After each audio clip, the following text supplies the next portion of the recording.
Okay, everyone, we're talking with Kari today. And Kari, how long have you been at MadLab for? Since 2014, August 1st, actually. Yeah. Wow. So That's 4.5 and a bit. Yeah.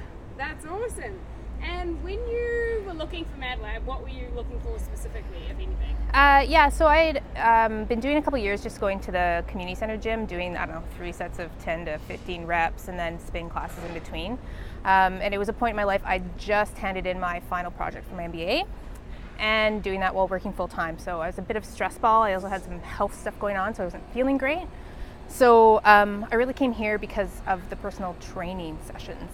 Yeah, so it was time for me to focus and spend the money on me and myself. So that's what got me in the door. And then, it's really neat to hear someone coming for the personal training. How did you find those sessions, and sort of what did you learn through those fundamental sessions? Initially, I was really intimidated by the whole CrossFit thing. That's what I think made me, I just live 4 blocks away. So that's what took me so long to get in. But Carolyn was my coach at the time, and it was really accessible. I really enjoyed the heavy lifting part of it. I just learned a whole lot while doing that. And yeah. And then how long through those sessions until you realize that maybe this is not so intimidating and it's something that I'm really enjoying? It did take a couple classes for me to get there. I remember, I think it was one of my first classes without Carolyn, that it was a Sunday. Tom was coaching for some reason, and it was a clean complex. And I just remember coming up to me and giving me some pointers, but kind of in the Tom manner. I was like, oh shit, he's like, who's your coach? I'm like, oh shit, I shouldn't be here.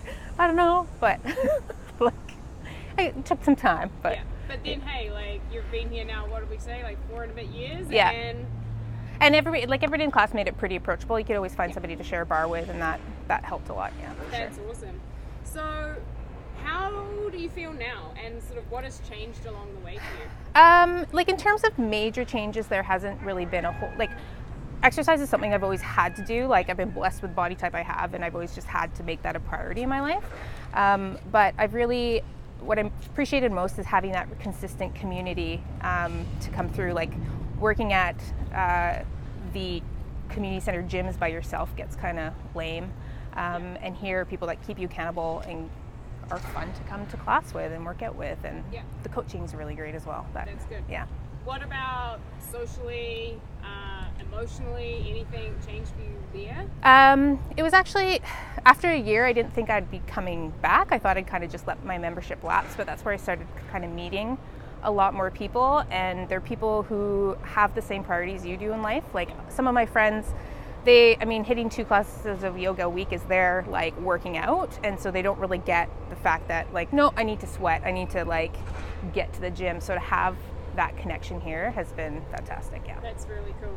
And I know, you've done, I think you've had a few people over to your place. And yeah. We get together on weekends or every once in a while on a Friday after class, and snowshoeing in the winter or hiking in the summer. Yeah, it's nice to have that group of people. So have your friends, family, people around you noticed a difference in you in the last 4.5 years? I think I remember, so I did Festivus a couple times, and my parents came to my first Festivus. It was kind of cute. It was high school sports competition. They came to cheer me on, and they didn't really understand the level of intensity and the weights that I was lifting. So they were super impressed. And I get a lot of I haven't leaned out here, but I've definitely gotten a lot stronger. And a lot of my family member the other day said, no, you're looking really good. You're looking really muscly and strong. And that was an awesome compliment to have. That's really cool. So how did it feel when you were doing Festivus? It was, the first time was super intimidating. I was super scared, but I did really, I worked hard at it. I trained for it, and I came in solid middle of the pack, and I was really proud of that performance. Yeah. That's awesome. Yeah. I know you put in a lot of time and dedication to that, so it was really cool to see. Yeah. So my next question is, why are you still here 4.5 years later? So I said after a year I didn't think I'd be back, but that's when you guys also started to shift more towards the programming cycle. Yeah. And that really works well for me. I like having something to work towards over, the 6-week period, and having to come, okay, it's going to be squat days is what I'm going to focus on, and be able to get that. So that's a big thing. The coaching's really great. I really appreciate having coaches that are responsive. Yes, you have your life coach, but I know all the other 4 p.m. coaches really quite well, and they will come to me and correct me, and I really appreciate that. And then the people. That's really cool. Yeah. So last thing, do you have a favorite memory? I think my first Festivus competition was a really big one, coming from my story about Tom in class, like commenting on my cleans, to being really proficient at certain movements has been awesome. And then I did another one. I did MadLab competition last fall. That was a pretty big challenge, and yeah. And you're going to redo it this fall? Probably, yeah. Any final words? I just think give it a go. I mean, for me, I've never been a top level athlete, and here, like, I still can't do a pull-up, but I can lift heavy weights. I'm a strong rower. You can always find something that you're good at. And also the workouts are structured in such a way that you can still finish a workout at the same time as somebody who is a top level athlete, still have gotten a good workout and feel really awesome about yourself. So that's a really good point. Thanks, Kari. You're welcome.